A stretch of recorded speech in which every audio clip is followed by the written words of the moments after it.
أعوذ بالله من الشيطان الرجيم.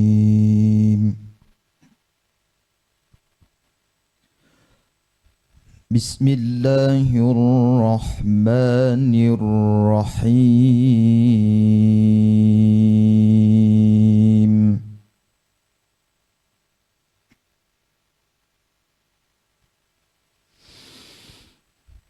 لقد كان لكم في رسول الله أسوة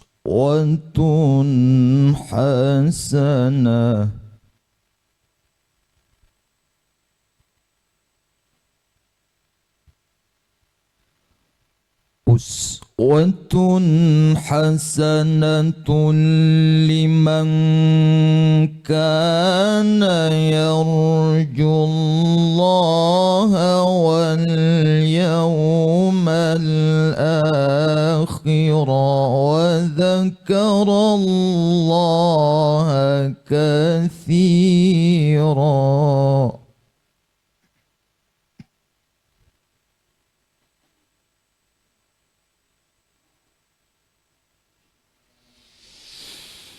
ولما رأى المؤمنون الأحزاب قالوا هذا ما وعدنا الله ورسوله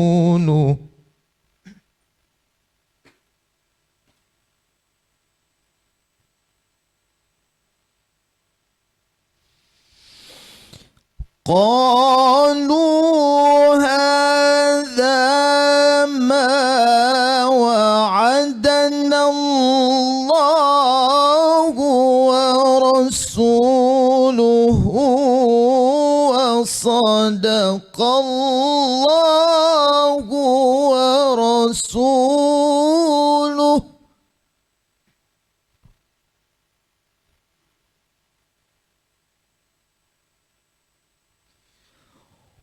وما زادهم إلا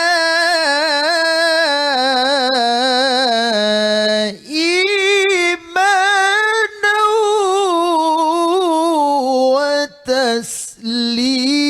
وتسليما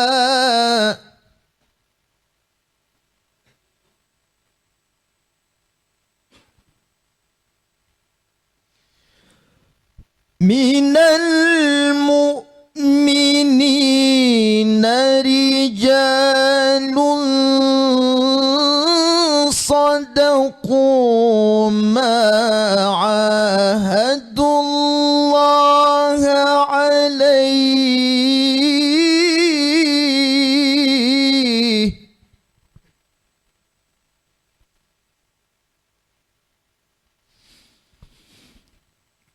فمنهم من قضى نحبه ومنهم من ينتظر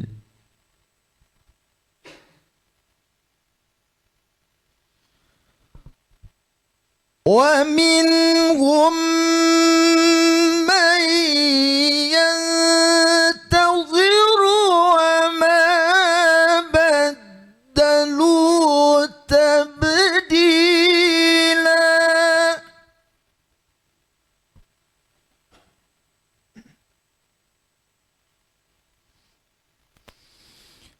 وما بدلوا تبديلا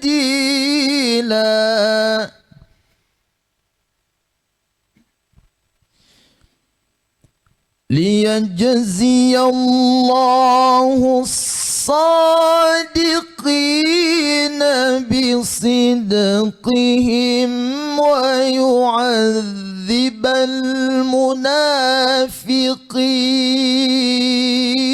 المنافقين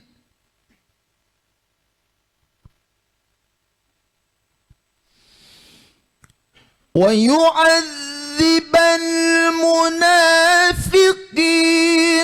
إن شاء أو يتوب عليهم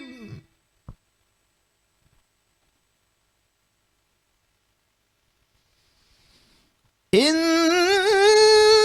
الله كان غفورا رحيما إن الله كان غفورا رحيما صدق الله العظيم.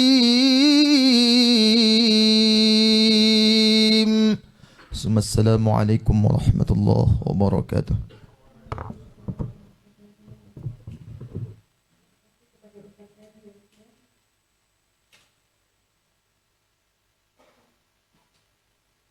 Bapak Ibu hadirin yang kami muliakan, acara selanjutnya yaitu kata sambutan dari Yang Mulia Habib Tinggi Agama Kalimantan Utara dan sebagai perwakilannya oleh Bapak Dr. Andes Haji Ali Sirwan MK. Kepada Bapak Ali Sirwan kami persilakan.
Yang saya hormati para pejabat struktural dan strukturalnya yang saya cintai Bapak Pencerama, juga Bapak Orik.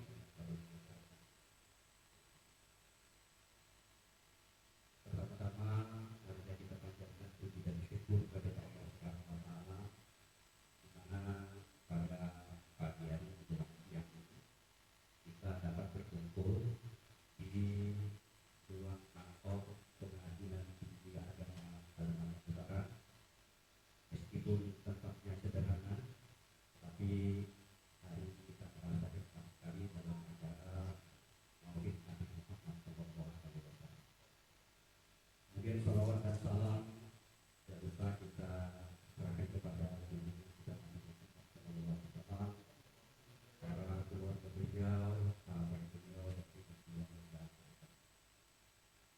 Bapak-bapak dan ibu-ibu,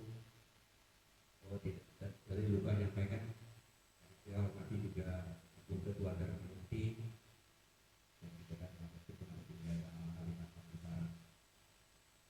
Bapak-bapak dan ibu-ibu, pada hari ini kita alhamdulillah dapat melaksanakan acara Maulid Nabi Muhammad SAW di kantor ini. Dan ini adalah merupakan acara pertama selama kita berada atau menempati kantor Pengadilan Agama yang sejak tanggal 5 Desember 2022 telah diresmikan. Jadi hari ini kita melaksanakan acara Maulid yang pertama. Adapun acara ini adalah semuanya adalah kerjasama yang baik dari bawahan sampai ke pimpinan kita yang begitu antusias untuk mengadakan acara Maulid ini. Apalagi oleh pimpinan Pak Ketua dan Wakil Ketua, itu luar biasa.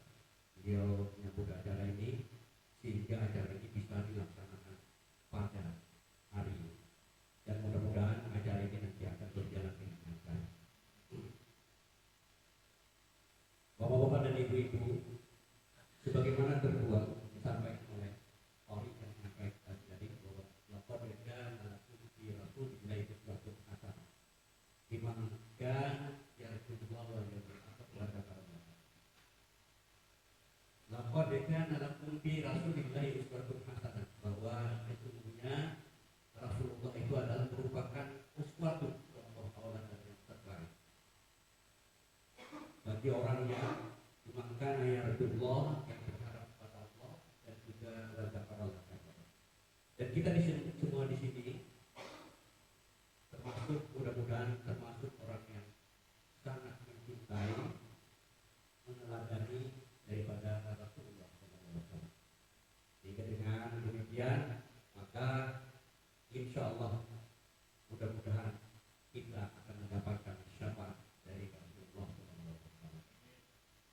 Dan saya ucapkan terima kasih kepada panitia semuanya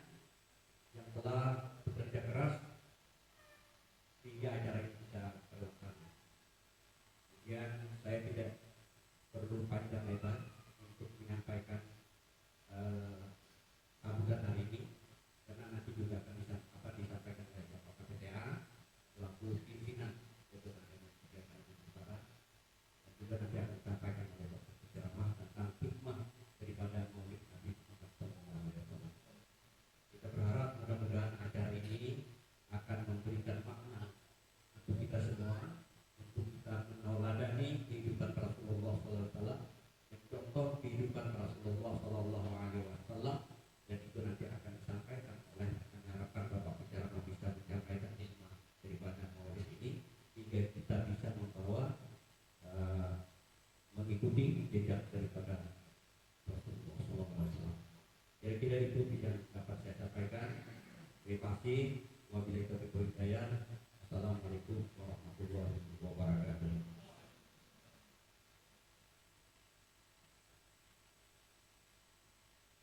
Selanjutnya kata sambutan sekaligus perkenalan awal oleh Yang Mulia Ketua Pengadilan Agama Tarakan, Bapak M. Zakari Ahmadi SHMH.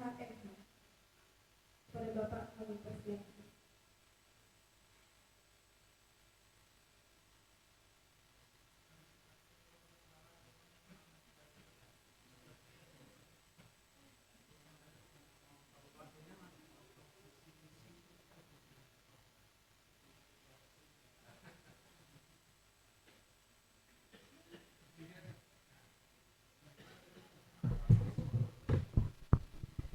Mohon maaf, pecinya disita sama si kecil ini. Baik. Bismillahirrahmanirrahim. Assalamualaikum warahmatullahi wabarakatuh. Alhamdulillahirabbil alamin, wassalatu wassalamu ala asyrafil anbiya'i wal mursalin wa ala alihi wa sahbihi ajma'in, amma ba'd. Yang kami muliakan Bapak Ketua Pengadilan Tinggi Agama Kaltara, yang kami muliakan ayahanda kami Bapak Wakil Ketua Pengadilan Tinggi Agama Kaltara, yang kami hormati, yang kami muliakan pula Bapak-bapak dan Ibu Hakim Tinggi Pengadilan Tinggi Agama Kaltara, yang kami hormati Ibu Ketua Dharma Yukti Karini PTA Kaltara, kami hormati Bapak Panitra PTA Kaltara, Bapak Sekretaris, seluruh pejabat fungsional struktural, kemudian yang kami muliakan Bapak Ketua Pengadilan Agama sewilayah PTA Kaltara, yang alhamdulillah pada hari ini telah berkumpul sebagaimana tema kita pada siang ini, yaitu dalam rangka memperingati Hari Maulid Nabi besar Muhammad SAW. Kami tidak ingin panjang lebar karena pertama tadi sudah disampaikan, kami atas nama pribadi dan keluarga ini adalah bukan perkenalan sebenarnya, karena kami ini jabatan baru muka lama ya. Jadi hanya mengingatkan saja kayak gini. Nama kami M. Zakari Ahmadi. Sudah insya Allah kami ini kan sudah lama sekali di sini Yang Mulia, sudah bertahun-tahun, walaupun 1 tahun lebih sedikit saja. Jadi artinya lama Bapak. Jadi alhamdulillah muka kami ini, muka saya ini sudah biasa berkonsultasi, bertelepon, berkomunikasi dengan Pak Hakim Tinggi, dengan Bapak Wakil Ketua. Banyak sudah yang kita jalani, alhamdulillah, sampai juga pada saat kami di sini diberikan amanah yang baru, dan ini amanah beban yang bertambah buat saya. Makanya kenapa saya merasa berat sekali untuk mengangkat sumpah jabatan pada siang hari ini, karena terus terang prinsip saya, semakin tinggi jabatan, semakin tinggi pendidikan, semakin tinggi posisi kita itu, semakin ketahuan ketidakmampuan kita, semakin ketahuan ketidaktahuan kita itu. Semakin tinggi jabatan, semakin banyak yang saya tidak tahu. Semakin tinggi saya kuliah S2, semakin ketahuan bahwa saya ternyata banyak yang belum saya tahu. Jadi itu yang menurut kami beban buat pribadi saya untuk melaksanakan amanah sebagai Ketua Pengadilan Agama Tarakan yang baru. Kebetulan kami juga melalui kesempatan ini ingin menyampaikan permohonan maaf dari ketua kami yang kebetulan mungkin belum sempat karena belum terkendala pelantikan yang cepat dari PA Palu. Beliau menyampaikan ke kami permohonan maaf sebesar-besarnya kepada seluruh jajaran Pengadilan Tinggi Agama Kaltara beserta seluruh keluarga besar Pengadilan Agama sewilayah PA Kaltara yang beliau tidak sempat menyampaikan secara langsung karena terikat dengan acara pelantikan dan lain sebagainya. Itu yang kedua. Kemudian yang harapan kami terakhir, kami seperti yang saya sampaikan tadi, banyak beban-beban kami di PA Tarakan.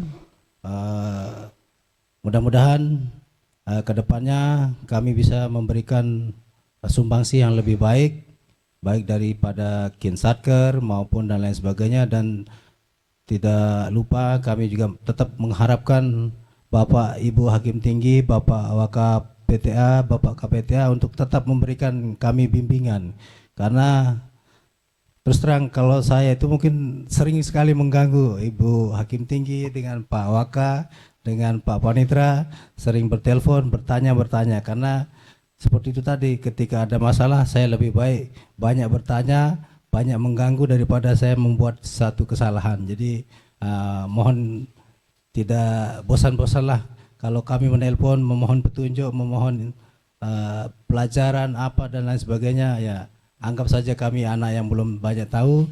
Kami berprinsipnya itu cuma satu, lebih baik kami banyak mengganggu yang mulia di sini, mengganggu bertanya dan lain sebagainya, daripada kami pura-pura bisa tetapi melakukan satu kesalahan dan efeknya juga bisa mengganggu seluruh PTA Kaltara ini. Jadi terutama di PA Tarakan ini kan sudah mulai masuk permohonan eksekusi sudah kami laksanakan satu, kemudian ada rencana permohonan eksekusi dari wilayah PA Sulawesi Selatan, insya Allah mungkin dalam bulan-bulan depan. Dan perkara warisan juga ada yang mau masuk kemarin sudah kita NO dan akan masuk kembali satu lagi. Kemudian harta bersama sedang berjalan, ini dua yang sedang berjalan.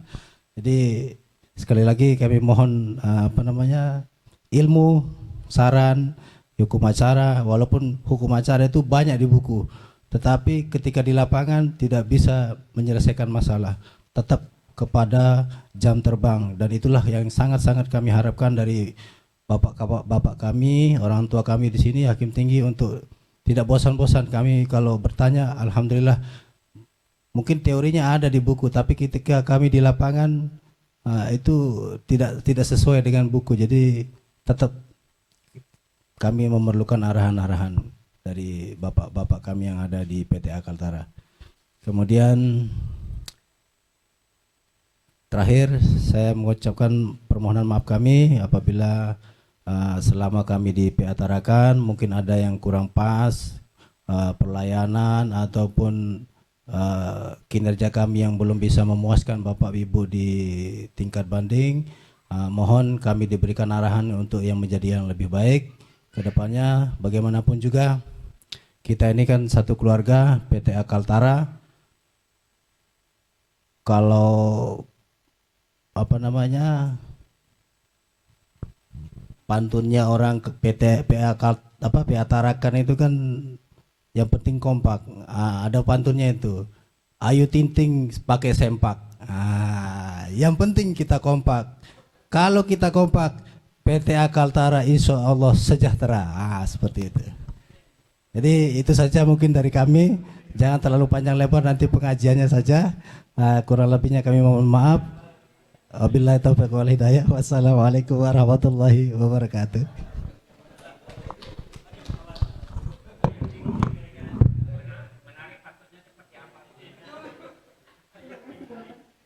Selanjutnya kata sambutan oleh Ketua Pengadilan Tinggi Agama Kalimantan Utara.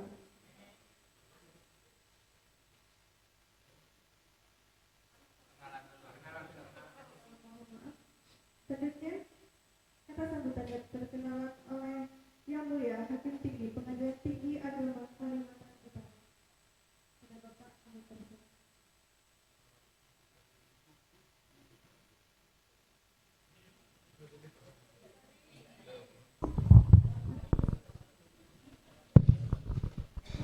Assalamualaikum warahmatullahi wabarakatuh.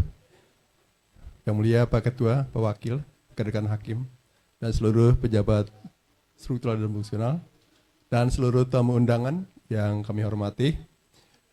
Singkat saja Pak, saya Mahmud, saya MHum, berasal dari PA Jakarta Selatan.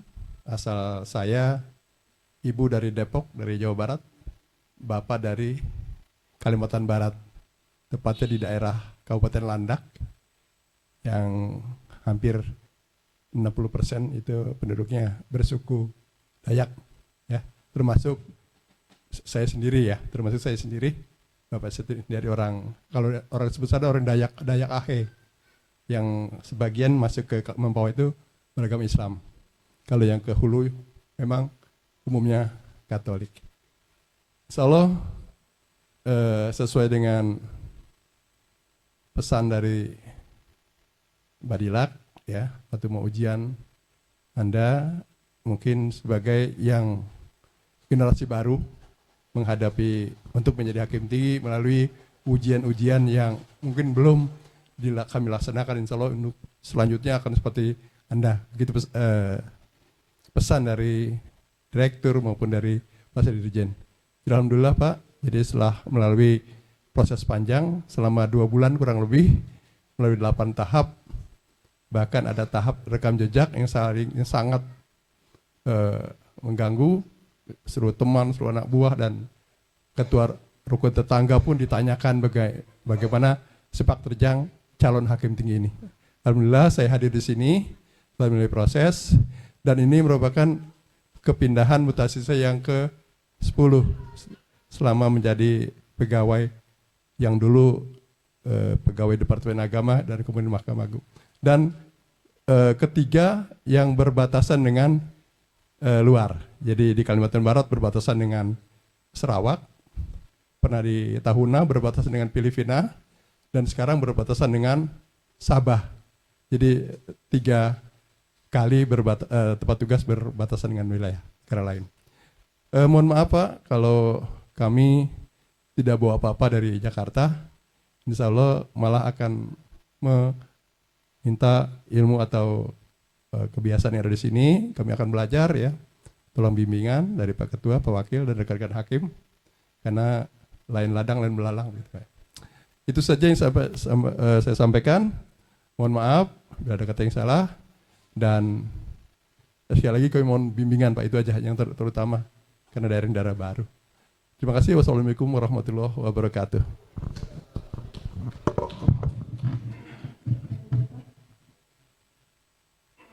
Selanjutnya kata sambutan oleh Ketua Pengadilan Tinggi Agama Kalimantan Utara, Bapak Dr. Haji Hazim Maksalina MH. Kepada Yang Mulia, kami persilakan.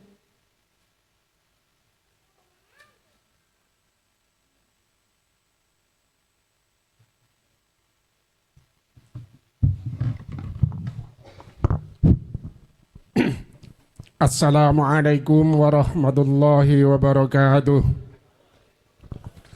Alhamdulillah, wassalatu wassalamu ala rasulillah Sayyidina Muhammad ibn Abdillah wa ala alihi wa sahbihi wa mawalah wa la hawla wa la quwata illa billah, amma ba'd. Yang mulia Bapak Wakil Ketua Pengadilan Tinggi Agama Kalimantan Utara, yang mulia para hakim, para bapak dan ibu hakim PTA Kaltara, yang saya hormati Bapak Panitra PTA Kaltara beserta jajarannya, dan Bapak Sekretaris Pengadilan Tinggi Agama PTA Kaltara dan jajarannya. Dan yang mulia Bapak Ketua Pengadilan Agama Tanjung Selor, yang saya muliakan Pak Ketua PA Nunukan, wabil khusus Ketua Pengadilan Agama Tarakan, sekaligus saya ucapkan selamat atas dilantiknya Saudara Wakil Ketua dan dipromosi menjadi Ketua PA Tarakan, Bapak Ahmad Zarkasi SH MHum beserta keluarga. Yang pertama, kita selalu memanjatkan puji syukur kehadirat Allah karena telah diberikan rahmat dan inayah nikmat yang tidak terkira. Dan sholawat serta salam kita juga sanjungkan kepada Nabiullah Muhammad SAW yang pada hari ini kita peringati beserta keluarga dan para sahabatnya. Dan tadi lupa nih, kalau nggak disebutkan nanti dimarahin ini. Ibu-ibu Dharma Yukti yang saya hormati juga. Ada 3 hal yang akan saya sampaikan. Yang pertama, ucapan selamat saya kepada yang baru dilantik Ketua Pengadilan Agama Kalimantan Utara dan wabil khusus Hakim Tinggi baru Bapak Mahmud SH MH MHum. Tadi kita telah mendengar untuk jadi hakim tinggi sekarang itu kalau tidak dibilang sangat sulit, berat. Kita tadi mendengar 8 tahapan. Ya. Mulai dari seleksi administrasi dan seterusnya sampai rekam jejak, sampai eksaminasi, sampai membuat putusan dan seterusnya. Ini perhatian untuk para ketua PA yang sekarang yang karir saudara itu yaitu. Jadi hakim itu tidak usah kemana-mana. Jalurnya sudah jelas, ada relnya. Namanya hakim, karir utama adalah hakim agung. Udah selesai. Selesai, hakim agung. Itulah cita-cita yang paling rasional, paling sesuai dengan undang-undang. Tidak usah bercita-cita jadi pengusaha sukses, tidak mungkin. Tidak juga, ya kalau dai sih dai boleh. Tapi ya tetap saja, cita-cita yang orisinil itu ya hakim agung. Nah, hakim tinggi saja sekarang susah, apalagi hakim agung. Tapi silakan mencoba. Dan saya dengan sistem yang baru ini respect. Mudah-mudahan dengan sistem yang baru diterapkan dengan 8 langkah untuk bisa terpilih jadi hakim tinggi, ini sangat relevan dan persis dengan seleksi hakim agung. Saya sudah pernah mengalami, ya. Dan itu tidak mudah. Hakim agung kuotanya terbatas. Jelas. Hakim tinggi itu sekarang kuotanya terbatas, apalagi hakim agung. Paling-paling jatah kita itu di Mahkamah Agung cuma 6, 7 dengan tuaka. Itu. Kalau hakim tinggi, ya mungkin kuotanya 40-an. Tidak setiap tahun mungkin. Ya itulah. Jadi oleh karena itu persiapkan. Oleh karena itu ini pesan saya dan oleh karena itu saya ingat kisah, tapi ada kisah penting. Abu Nawas itu ketika bapaknya mau meninggal, karena bapaknya itu hakim agung, Qadhil Qudhat di zaman Khalifah Harun Rashid. Ketika bapaknya mendekati sakaratul maut tapi masih bisa komunikasi, itu dipanggil Abu Nawas. Nah, sini. Tolong cium telinga saya sebelah kanan. Dan setelah kamu mencium telinga sebelah kanan, ciumlah telinga saya sebelah kiri. Belum tahu maksudnya. Kata bapaknya yang menjelang wafat. Nanti setelah kamu mencium kedua telinga saya, katakan sejujurnya. Jangan ada dusta di antara kita. Itu pesan dengan anaknya itu pada. Akhirnya dicium. Telinga sebelah kanan itu berbau sangat harum, wangi. Kemudian setelah dicium tangan sebelah kanan, diciumlah sebelah kiri telinga. baunya busuk. Seperti ada, apa kalau bahasa Indonesia itu? Kalau bahasa Jawa kopok, apa korek ya? Bahasanya, baunya itu sangat menjijikkan. Akhirnya disampaikanlah sama bapaknya. Apa yang kamu rasakan dan kamu cium? Iya, ayah. Ternyata telinga sebelah kanan ayah, Handa, baunya sangat harum. Sedangkan yang sebelah kiri itu sangat busuk. Lalu dijelaskan. Tahukah kamu, wahai anakku, kenapa telinga saya seperti itu? Karena saya sebagai seorang hakim. Di sana saya menerima gugatan ataupun menerima laporan, aduan, dakwaan dan seterusnya. Ternyata ada kalanya saya itu menerima dengan yang baik-baik dan saya selesaikan perkara itu dengan benar dan baik sesuai dengan hukum.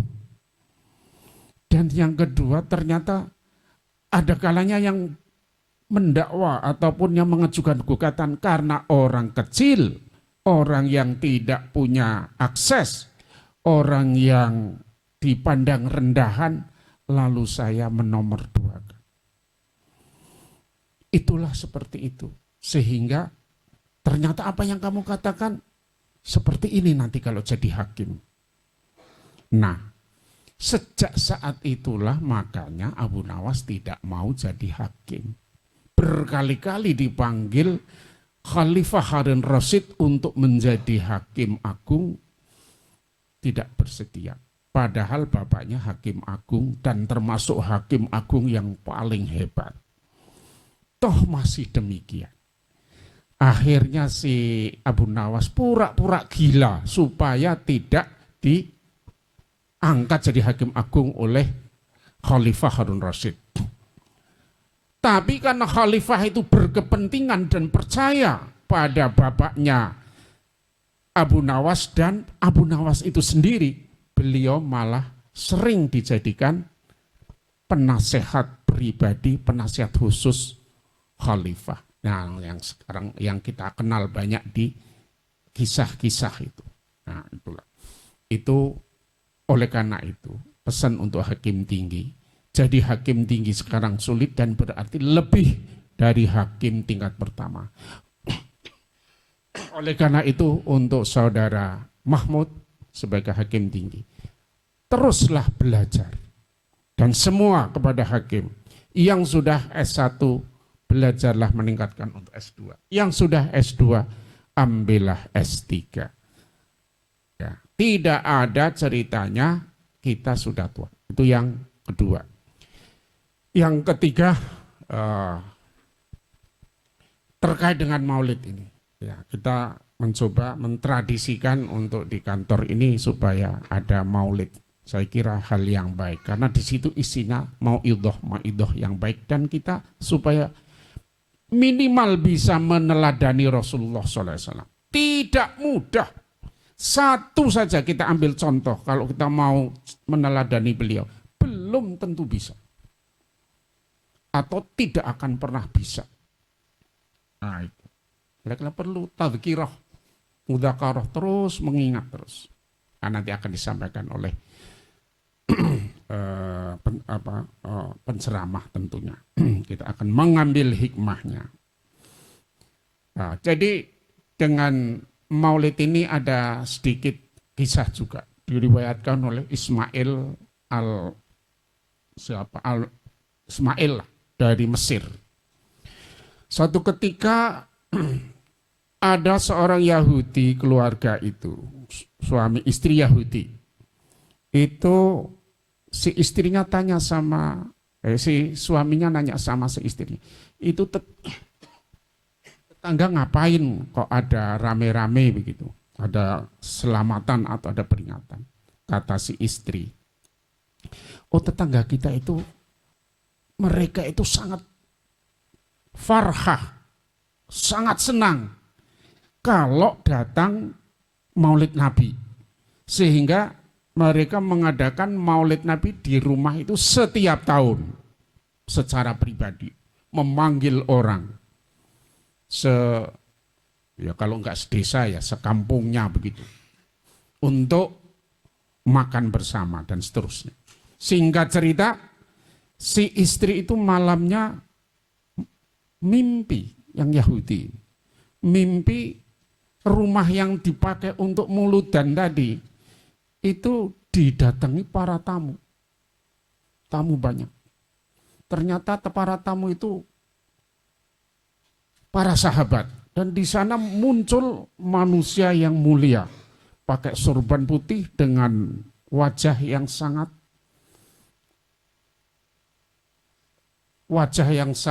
mulia, sangat baru pertama kali. Singkat cerita ditanyakan, akhirnya ditanyalah yang mimpi ini, yang Yahudi ini kepada itu siapa? Itulah Rasulullah. Kata si Yahudi yang perempuan, apakah boleh saya menyapa beliau?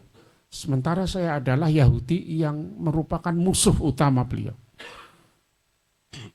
Lalu kata dia menyampaikan kepada Rasulullah dalam mimpi itu, Rasulullah pun tidak segera menjawab, tapi mendapatkan sinyal atau tanda dari Allah boleh untuk menjawab. Singkatnya terjadi dialog. Wahai Rasulullah, bolehkah aku menyapamu, memanggilmu? Dipersilakan, dan akhirnya singkat cerita minta untuk mengakui, bersyahadat bahwa Allah itu adalah Tuhannya dan Nabi Muhammad adalah Rasulnya. Kemudian dia terjaga, dan akhirnya si suaminya juga ternyata mengalami hal yang sama. Lalu sejak saat itu dia mengadakan peringatan Maulid Nabi di rumahnya. Segala yang dia punya, harta benda, disedekahkan setiap tahun. Tapi anehnya tidak pernah miskin. Nah, itulah hal-hal yang Maulid itu. Saya kira demikian, itu untuk sedikit nambah cerita saja. Saya kira dari saya itu terima kasih. Jadi ada tiga hal yang saya sampaikan. Kurang lebihnya mohon maaf. Akhirul kalam. Assalamualaikum warahmatullahi wabarakatuh.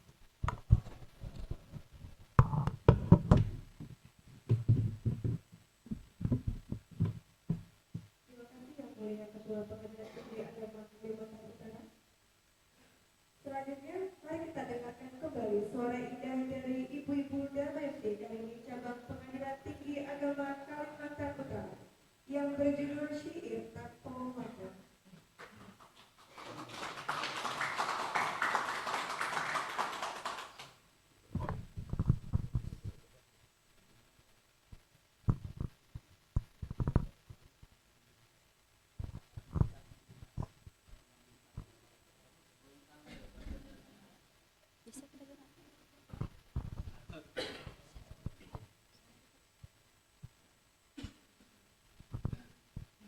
Assalamualaikum warahmatullahi wabarakatuh.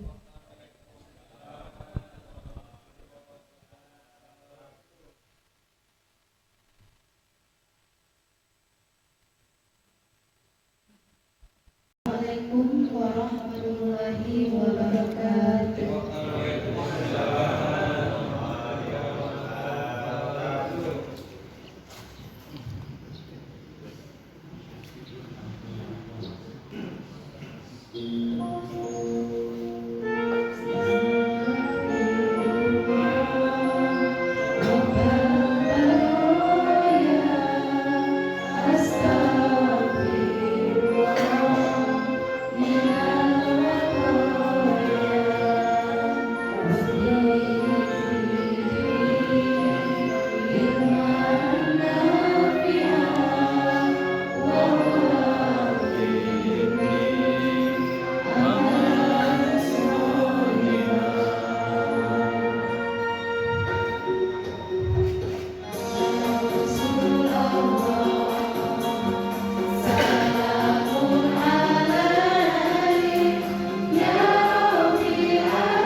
Assalamualaikum warahmatullahi wabarakatuh.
Allahumma salli ala Sayyidina wa Habibina Rasulullah Muhammadin Mustafa Sallallahu Alaihi Wasallam. Amma ba'du. Yang sama-sama kita hormati Bapak Ketua yang mulia Bapak Ketua Pengadilan Tinggi Agama Provinsi Kalimantan Utara bersama wakil, Bapak yang mulia jajaran Al-Qudat fi Majmu'atil Al-Hukama fi Kalimantan Asy-Syamali Al-Ali, terutama yang baru dilantik Ketua Pengadilan Tanjung Selor, Tarakan, Nunukan, dan rekan-rekan, insya Allah para calon hakim semua ini, insya Allah Pak yang mulia. Karena masuk di pengadilan itu seperti Bapak sampaikan tadi, yang mulia sampaikan, pasti ujungnya adalah hakim agung. Kalau tidak bisa jadi hakim tinggi, ya hakim biasa sajalah. Yang penting hakim.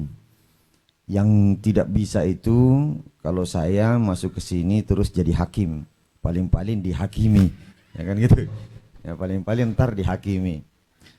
Yang mulia Bapak Ketua dan Wakil Ketua, bil khusus Sri Kandi Yuktikari ini yang dahsyat suaranya, dengan syair tanpa waton ini saya teringat dengan sang penciptanya.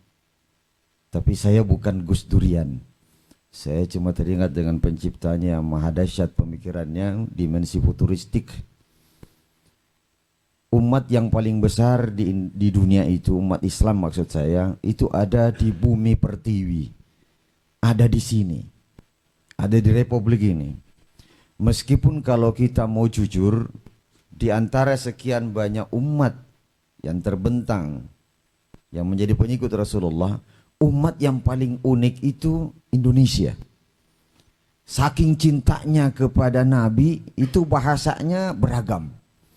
Dan ini tidak bisa bahkan dimasukkan ke ranah pengadilan pun tidak bisa diadili, yang mulia. Namanya bahasa cinta.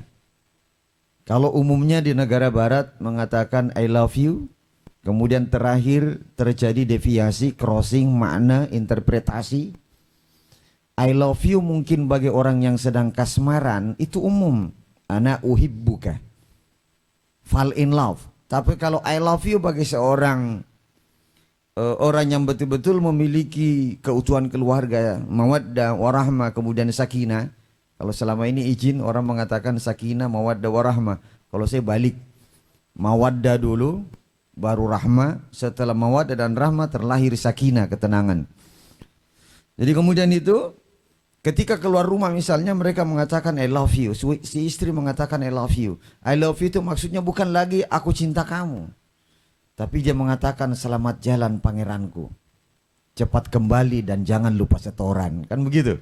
Ya, misalnya suami juga meninggalkan istri, dia juga mengatakan I love you, selamat tinggal, maksudnya dan akan kembali. Kalau I love you di masa-masa sekarang diungkap itu kan rodo apa ya, risih rasanya.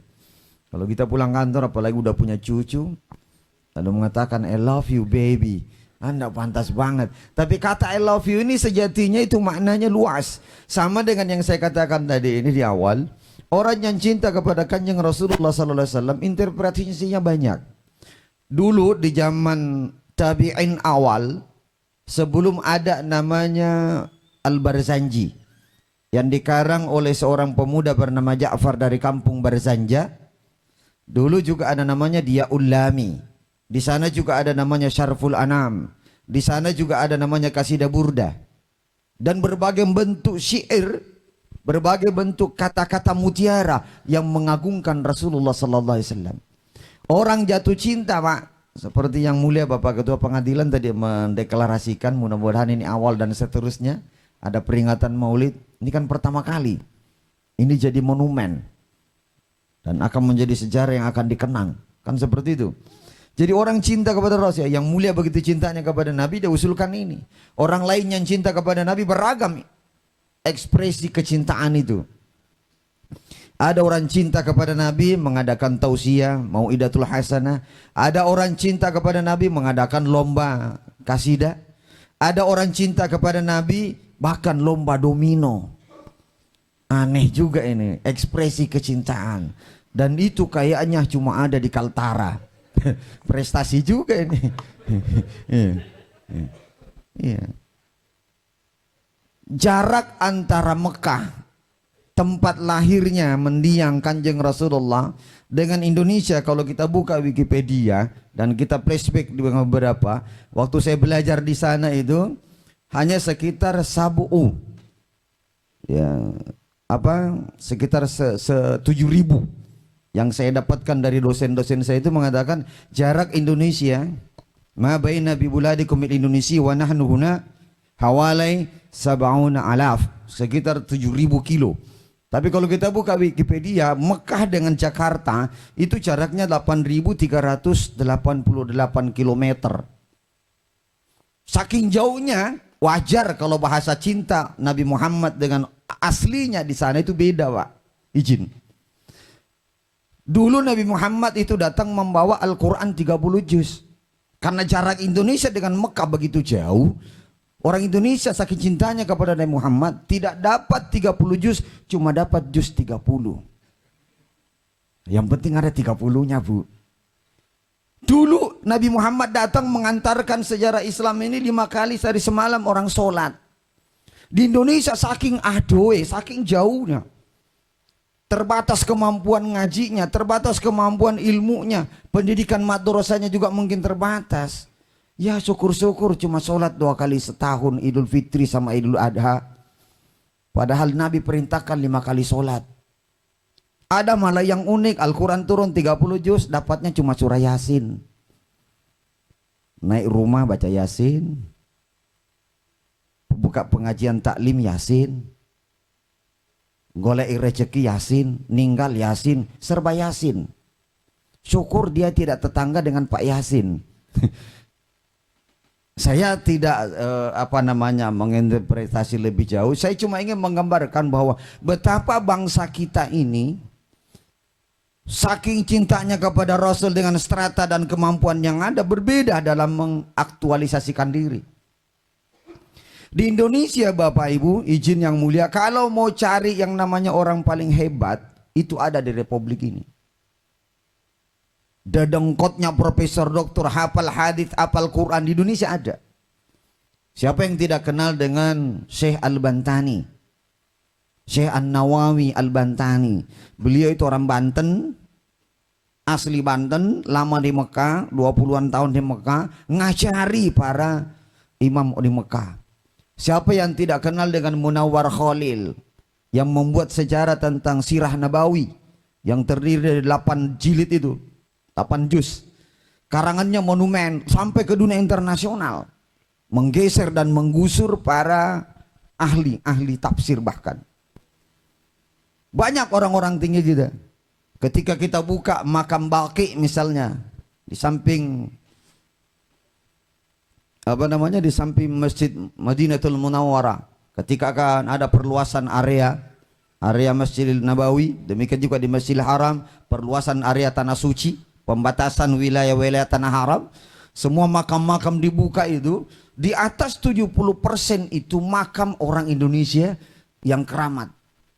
Ada yang tidak bisa dimakan tanah sekalipun, ya. Ada juga yang bagian kakinya macam-macam lah keramat-keramat itu. Ada yang masih wangi. Walaupun tidak sedikit juga orang Indonesia itu banyak yang menyimpang. Kalau mau cari orang paling hebat di republik ini ada. Orang paling kafir, lebih kafir dari Qarun juga ada. Yang paling dahsyat dan paling bejat juga dari Abu Lahab dan Abu Jahal juga ada di republik ini. Indonesia ini adalah duplikasi daripada Mekah. Jadi yang paling alim, paling dahsyat ada di sini, ahli ibadah. Ada orang ahli sholat, sampai sholat tahajudnya melebihi yang disunnahkan Nabi. Dia bahkan ikut mutatabi'un ila Umar ibn Khattab al-Khalifah Tsani. Dia bahkan mengikuti kebiasaan Umar bin Khattab. Umar bin Khattab saja itu kalau tarawih minimal 36 rakaat. Kalau kita yang ikut 20 aja udah uring-uringan. Bid'ah. Yang ikut 8 juga demikian. Aneh memang Indonesia ini. Mungkin karena jarak, Pak, izin yang mulia. Karena faktor jarak yang begitu jauh, jadi translasi, transfer ilmu itu tidak mumpuni. Tidak sepadan, tidak berimbang, tidak ada tawazunnya. Jadi wajar. Tapi karena kecintaan di bulan Maulud, bahkan ada orang tidak pernah sholat Maulid juga. Nek coro wong Jawa kan muludan ini kan ada 2. Nomor 1 itu pikantuk ilmu. Nek muludan. Tapi mulutan pikantuk dahar. Kan bedanya di situ aja. Ya, antara dapat ilmu atau dapat makanan. Hura-huranya kayaknya di situ itu orang Indonesia itu. Yang penting mulutan. Senes muludan. Mulutan. Nek mulutan kan minimal nganggo kotaan kayak ini, alhamdulillah. Barakallah. Saking jauhnya di Indonesia ini ada. Silakan Akhina Radiansyah mau bertugas lagi ya di masjid dalam. Barakallah fikum. Jadi di Indonesia ini saking jauhnya, dan yang unik lagi izin yang mulia, di Indonesia ini kadang-kadang orang kalau sudah punya tataran ilmu, yang lain itu ya itu tadi dibahasakan di syair tadi, mengafirkan orang lain. Yang benar awake dhewe. Karena merasa udah tinggi. Padahal ada pesan orang tua, ojo rumongso iso, tapi sing iso rumongso. Kudune kan ngoten. Kita nggak boleh merasa pinter, tapi pintarlah ngerasani sesuatu. Karena di atas langit masih ada langit. Semuanya begitu. Hafal Quran 30 juz sebenarnya bagi orang Islam tidak cukup, tidak mumpuni. Hafal hadis ribuan hadis, jutaan riwayat tidak mumpuni. Yang mumpuni itu adalah at-tawadu indad daulah. Kan begitu. Semakin dia berisi, semakin dia merunduk. Dan itu eksistensi keislaman. Itu salah satu bentuk laqad kana lakum fi Rasulillahi uswatun hasanah. Apapun yang kita raih hari ini, itu adalah proses. Kebaikan yang ada pada diri kita itu karena cerminan orang lain menganggap kita baik. Saya pernah menyampaikan kemarin di depan Pak Danrem dan Pak Kapolda, saya sampaikan izin yang mulia. Salah satu yang menjadi kendala kita untuk meminimalisir orang-orang yang ekstremis, orang-orang yang punya pemikiran fundamentalis lalu menyimpang. Faktor utamanya itu disebabkan oleh 2 hal. Pertama, isi otak, yang kedua isi perut. Kalau isi otaknya bagus, tapi perutnya juga bermasalah, itu juga tergantung kondisi di mana dia berada. Makanya Nabi mengatakan, seseorang itu tergantung di mana dia dekat. Kalau berteman dengan orang-orang soleh, dia pasti soleh. Kalau teman dengan tukang minyak wangi, pasti dia harum. Tapi kalau tukang sepuh, dia akan bau bakaran. Kan seperti itu. Yang kedua, ada orang yang paling miris ketika isi perutnya kosong, kemudian otaknya juga nggak ada apa-apanya. Masya Allah. Inilah yang gampang. Dan di republik ini sangat dominan potensi itu. Kalau bicara global, dunia global, kapitalis, Republik Indonesia ini, Indonesia, Nusantara ini adalah objek bisnis paling menggiurkan. Apa aja bagus. Ini ibarat komoditi, republik ini paling cepat. Di budaya kita di Jawa ada istilah diyakini dan dipercaya. Ini passwordnya 2. Kalau sudah ada kata diyakini dan dipercaya, Ponari aja dulu yang dari Jawa Timur itu ngambil air dari comberan, katanya dapat apa gitu, batu mungkin buntut komet kali. Tapi karena ada kalimat diyakini dan dipercaya, orang melipir di sekitar Gunung Kawi, Gunung Bromo, karena diyakini, wah udah. Kalimat diyakini dan dipercaya bagi bangsa Indonesia sangat magis. Bisa nyedot siapa saja. Cinta kepada Rasul juga luar biasa magisnya, alhamdulillah. Yang saya sayangkan ketika kita pintar kemudian mintari. Yang saya sayangkan ketika kita punya posisi lalu kemudian dengan segala bentuknya kita melakukan modifikasi. Terima kasih Yang Mulia tadi mengajari kita dengan cerita sekelumit tentang Abu Nawas. Ya. Ya, Abu Nu'as sebenarnya itu luar biasa. Ini adalah filosofi dahsyat buat kita. Semua bukan jajaran hakim saja, semua kita kena. Karena sebentar lagi di saat-saat mendekati masa Valentine Day di Februari, ada juga orang yang membagi duit, ada fulus mulus, tidak ada fulus mampus. Ini repot juga ini. Ntar lagi orang kampanye, ntar lagi maju tak gentar membela yang bayar, ntar lagi nomor piro wani piro, masya Allah. Nah, ini kalau saya usul, kalau perlu ada di pengadilan itu siapa yang membayar harus diadili. Walaupun ada ustadz kemarin saya dengar nyeleneh juga ustadz itu bilang gini, hadis tentang siapa yang nyuap dan disuap termasuk kos dan biaya politik. Ini kan susah Pak izin Yang Mulia, susah dibedakan mana biaya, mana kos politik, mana money politik. Ini sulit juga ini. Kos politik itu artinya penyertaan. Lah biaya money politik di mana? Ini sulit memang, perlu pembuktian ini. Perlu berbagai macam tahapan sebenarnya. Tapi maksud saya begini, ke depan kita harus saling bahu-membahu, harus saling kompak dari seluruh elemen-elemen bangsa yang ada, apapun dia punya posisi, untuk menjadikan republik ini jauh lebih baik dari yang sudah-sudah. Singkirkanlah perbedaan. Kelemahan di bangsa ini ketika ada pemimpin, izin dia selalu merubah berdasarkan visi misinya, apa yang sudah ada tidak dianggap tidak ada, bikin yang baru. Ini kelemahan. Tidak ada reinstra. Reinstra berkesinambungan, estafeta dari A ke B. Yang ada adalah reinstra masing-masing siapa yang terpilih. Nah, ini juga jadi persoalan dan ini menjadi bumerang. Untungnya tidak semua undang-undang termasuk KUHP dan sebagainya itu begitu banyak bergeser. Kalau sudah banyak bergeser, izin Pak Yang Mulia, saya di Polda itu kan kebetulan sering dipanggil juga sebagai saksi ahli kalau ada beberapa kasus. Ada memang undang-undang yang tidak pernah bergeser. Seperti misalnya undang-undang pernikahan bagi orang yang melakukan perselingkuhan, termasuk dalamnya LGBT dan seterusnya dan seterusnya. Tapi ada item yang kemudian sudah ya separuh perjalanan lah, katakanlah separuh di amandemen. Itu yang diangkat sekarang oleh teman-teman. Kita sekarang kalau undang-undang PP 10 itu Pak, kalau PP 10 kan tidak ada lagi larangan untuk nikah 2 kali. Kan tinggal izin atasan. Saya bilang ini perlu, ini nomenklaturnya dipikirkan baik-baik ini. Ini kalau begini semua ini kasihan ibu-ibu ini. Ngamuk nanti Yukti Karini ini. Iya. Menes nih. Bisa ngamuk ini. Karena ada itu beberapa item. Ya, kemudian saya selaku kapasitas saksi waktu itu dalam berbicara kompilasi hukum Islam, saya jelaskan, memang Nabi tidak pernah mengatakan dalam hadis baik secara tekstual, melalui hadis atharnya, melalui fi'linya, melalui takrirnya, melalui kaulnya, bahwa laki-laki yang mau menikah harus dapat tanda tangan dari istri. Memang betul tidak ada. Tapi etikanya begini, kalau boleh saya bahasakan secara luas begini aja mungkin. Istri yang baik tentu akan berpikir seperti Siti Saroh. Ada Siti Saroh di sini, bukan Sarodinya, bukan Sarodia ya. Siti Saroh itu kan melamarkan Siti Hajar untuk Ibrahim, ya kan? Yang monumental itu.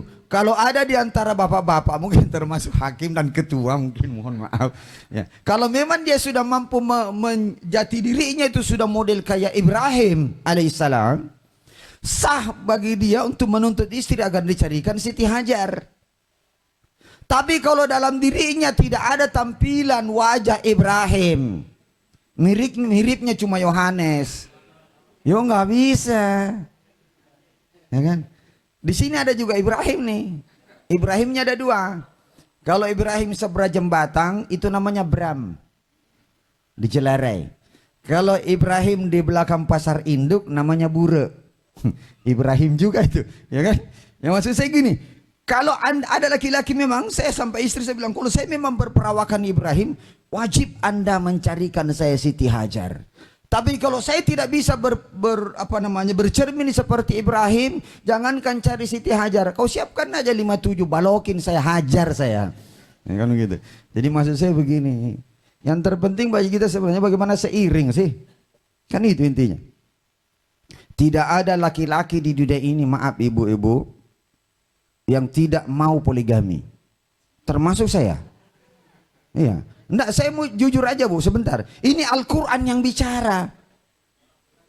Al-Quran yang bicara, bukan saya Bu. Sebentar Bu, saya tetap berpihak sama ibu, aman. Nah, saya berpihak sama ibu. Cuman saya perlu sosialisasi, ini gunanya pengajian. Mungkin di antara para hakim, bapak-bapak, belum tahu info ini, jadi saya harus transparansi. Kan begitu, supaya ada sisi akuntabelnya nanti Bu. Izin Bu, mohon maaf. Saya memang biasa begini sih. Artinya gini, contohlah konkretnya begini. Ciri-ciri seorang suami yang dijamin masuk surga itu kan cuma Nabi Muhammad dengan Ibrahim Bu. Dalam Al-Quran jelas. Laqad kana larakum bi Rasulillah ma kana Muhammadun aban wa ma kana Rasul. Begitu luar biasa. Ayatnya jelas. Cuma Nabi Muhammad ini kan bininya lebih dari 2 Bu. Apakah ada yang mau ikut Nabi Muhammad? Ada yang bilang songo, enek saya ngomong sekawan welas. Tapi yang umum itu 9. Cuma Nabi itu Pak izin, istrinya itu semuanya di atas umur rata-rata. Kalau ada bapak-bapak yang cinta yang namanya daun muda, berarti dia teh pucuk. Ya, kalau bukan teh pucuk, ulat daun. Akan berarti tidak benar. Kalau Nabi itu rata-rata 60 umur istrinya Bu. Aisyah itu cuma hadiah. Hadiah kecintaan Abu Bakar. Ketika beliau di Medina, lama di Medina, tiba-tiba terbersit rasa cinta dan rindu. Nabi Muhammad sempat ngomong, ya Allah, bagaimana kabar Khadijah? Padahal Khadijah sudah meninggal sekian tahun yang lalu. Saking cintanya beliau dengan istri pertamanya. Lalu Abu Bakar mengatakan, jangan cuma Khadijah ya Rasul, dia sudah meninggal ya Rasul. Ya Nabi Allah, dia sudah hilang. Ini anakku ambil. Saking cintanya.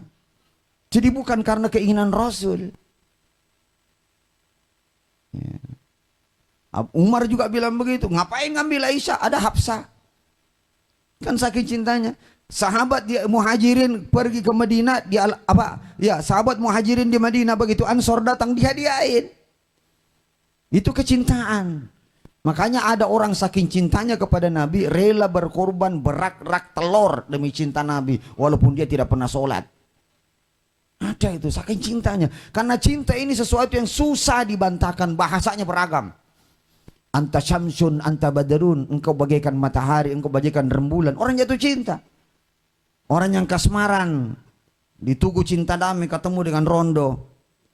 Dari mana datangnya cinta, dari mata turun ke hati, padahal ini salah. Yang benar itu dari hati naik ke mata. Survei membuktikan. Enggak, izin Bu, saya pernah ceramah di Makassar. Di sekolah luar biasa, pesertanya tunanetra. Mari niku, mari pengawasan, enek mantenan telung pasang. Ada pengantin 3 pasang, 6-6-nya buta. Lah kalau ini diomongin dari mana datangnya cinta, tidak mungkin dia bilang dari mata turun ke hati. Orang tahu melek kok. Dia nggak pernah lihat.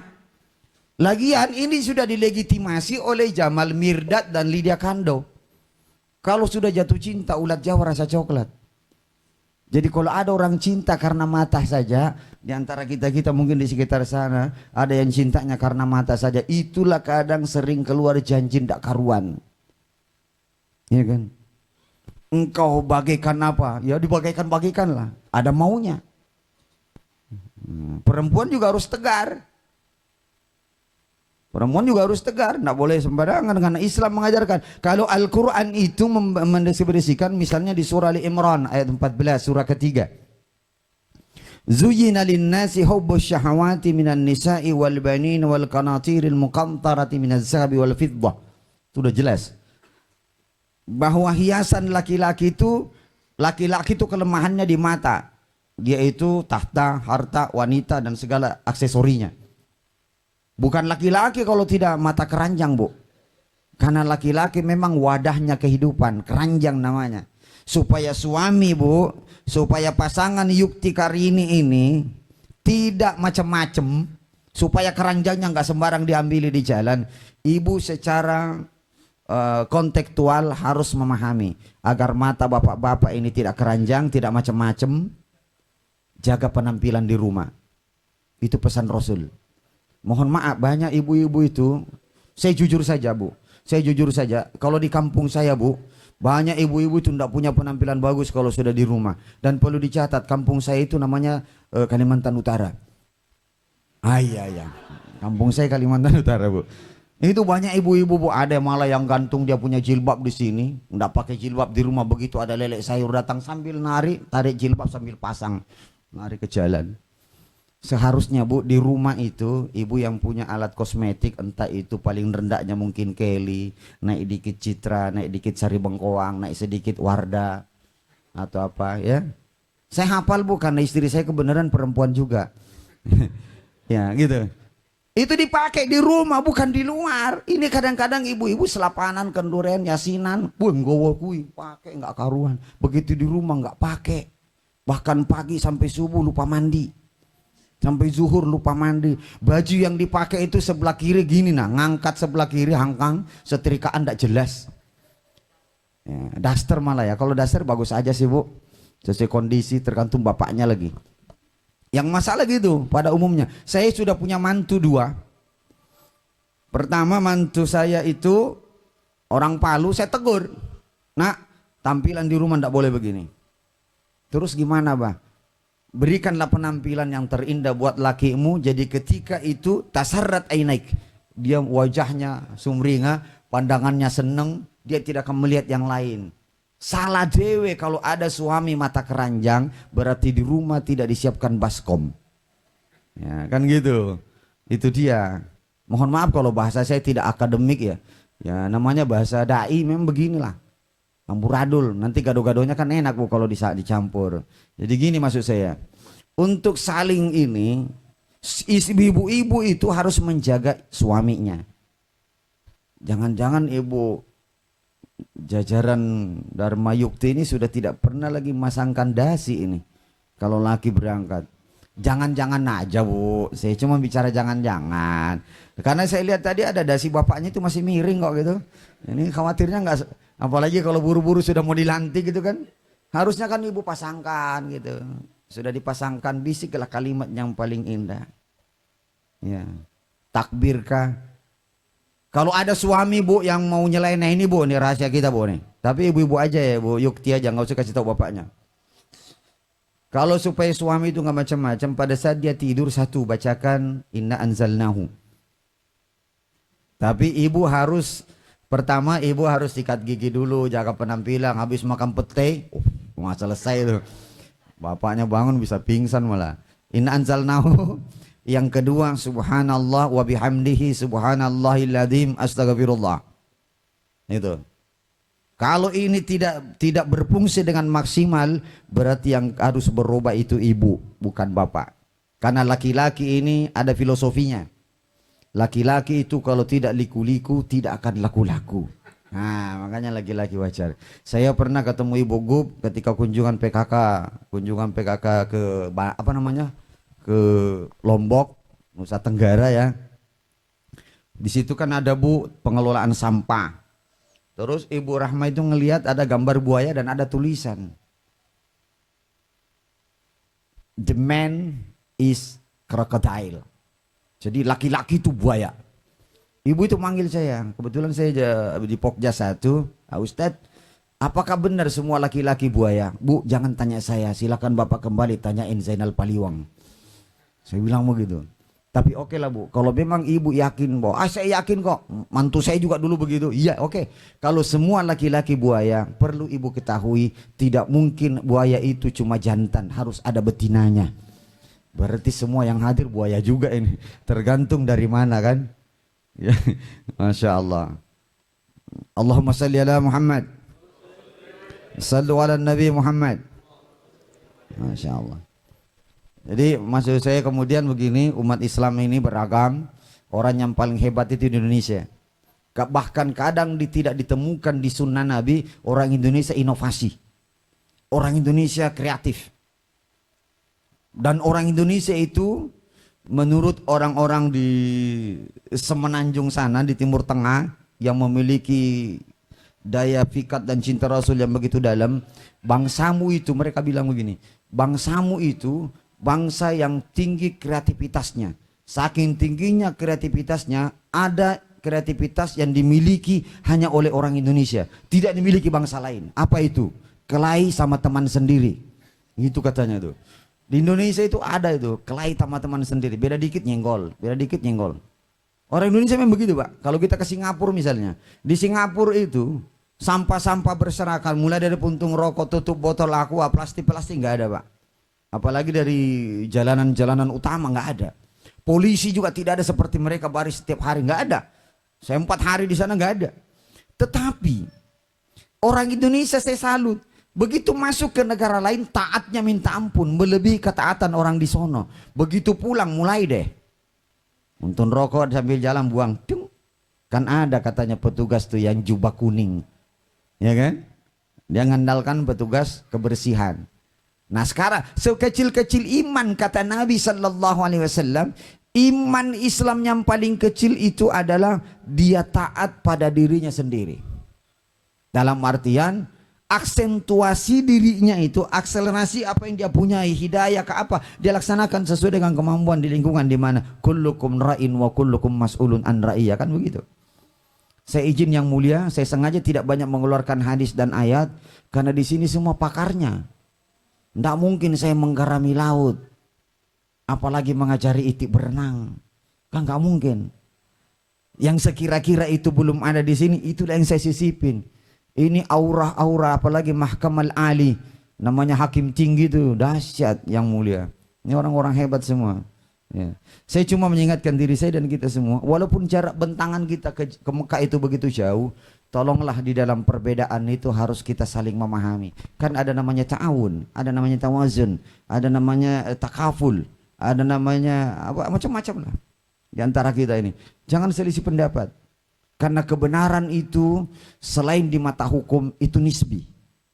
Tapi kebenaran yang puncaknya itu adalah ittiba'ur rasul dan kembali kepada Allah, ar-ruju' ila Allah. Itu yang kebenaran yang hakiki. Selama belum dibuktikan tidak akan bisa. Artinya begini.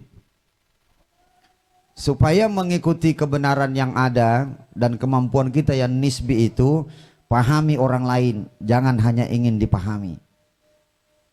Kenali orang lain lalu mengerti orang lain, karena hal tersulit bagi kita adalah mengerti orang lain.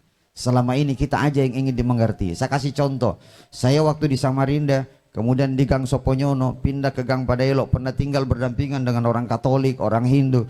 Saya tidak pernah bertengkar, karena prinsip saya untuk cipta kerukunan itu ada 2. 1, jangan pernah mengganggu orang lain. Yang kedua, sabar atas gangguan orang lain. Kan begitu aja. Kalau tidak mengganggu mungkin. Persoalannya sekarang, bisa nggak kita sabar dengan gangguan orang lain? Yang masalah itu adalah ketika kita buka pintu jendela, buka rumah, pagi-pagi lihat wanita cantik lewat, kembali lagi nih Bu, lalu bilang Masya Allah, luar biasa, la haula wa la quwata. Orang lewat janda la haula, bertasbih. Cilakanya lagi begitu kembali ke rumah, lihat istrinya, innalillah. Ini masalah besar. Di luar subhanallah, di luar alhamdulillah, kembali kok innalillah. Ini udah duhur Pak yang mulia, mohon izin. Mudah-mudahan ya walaupun sedikit ini saya nggak bisa membahasakannya, soalnya di depan saya ini hakim-hakim mulia semua. Gimana caranya saya membahasakan? Salah-salah malah disidang saya. Nanti Pak Panitra pula yang panggil nanti. Tapi insya Allah pertemuan ini adalah jembatan menuju akhirat.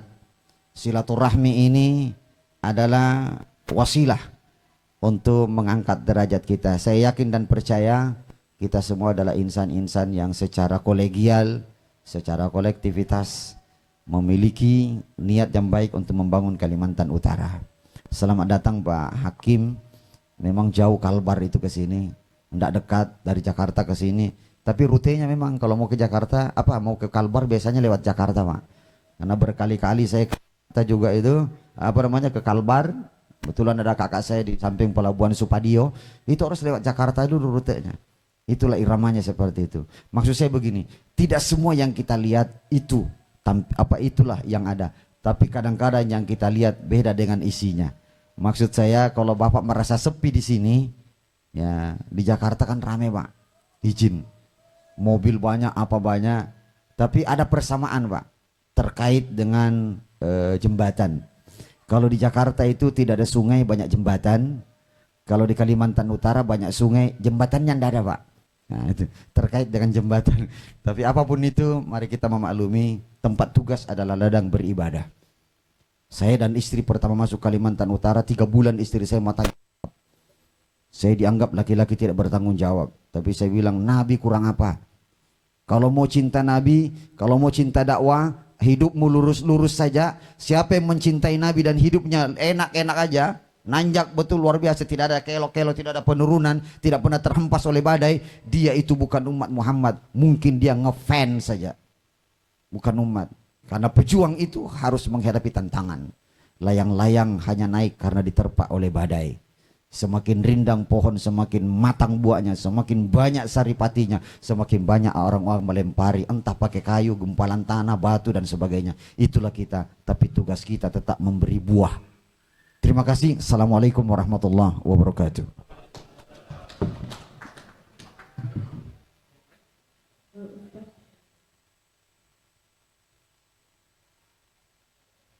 Mengingat waktu sudah mencapai azan zuhur, sebagai penutup dan penyempurna acara kita pada hari ini, marilah kita doa bersama yang akan dibimbing oleh Ustaz Haji Asman Gafar.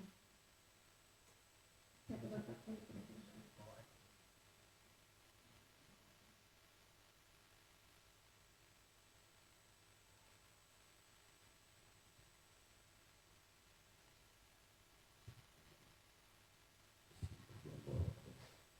Al-Fatihah.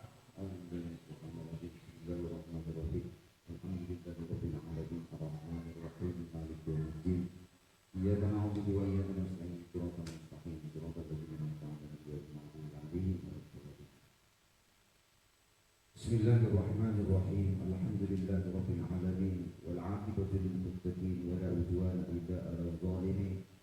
Allahumma shalli ala sayyidina Muhammadin nabiyil ummi nabiyil awwalin wal akhirin la nabiyya wa la rasula illa ba'dahu. Allahumma rabbana taqabbal minna innaka antas samiul 'alim wa tub 'alaina innaka antat tawwabur rahim. Allahumma dhaqatil asbab illa min wa khabatil 'amali illa fi musaddatit turuq ilayka ya rahman. Allahumma anfa'na bima 'allamtana wa 'allimna bima yanfa'una wa zidna 'ilman warzuqna fahma. Allahumma dakhilna mudkhala sidqin wa akhrijna mukhraja sidqin waj'alna min ladunka sultanan nasira. Allahumma inna nas'aluka al-khayra hadha al-yawm bi athna'iha wa akhiraha innaka anta allamul ghuyub ya 'aliman bi khafayatil umur. Allahumma irfa' darajatana ya Allah. Allahumma irfa' hasanatana ya Allah. Lulusan al-qudati al-mahkamah di Kalimantan Asy-Syamali bi rahmatika ya arhamar rahimin. Allahumma rabbana taqabbal minna innaka antas samiul 'alim wa tub 'alaina innaka antat tawwabur rahim. Allahumma rabbana atina min ladunka rahmatan wa hayyi lana min amrina rashada. Allahumma rabbana hab lana min azwajina wa dhurriyyatina qurrata a'yun waj'alna lil muttaqina imama.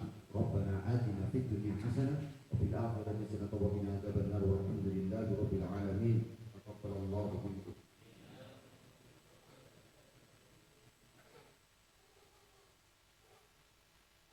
Bapak Ibu dan segenap tamu undangan yang berbahagia, berbagai rangkaian acara telah kita lewati bersama. Kurang dan lebihnya mohon maaf. Terima kasih kami ucapkan. Sebagai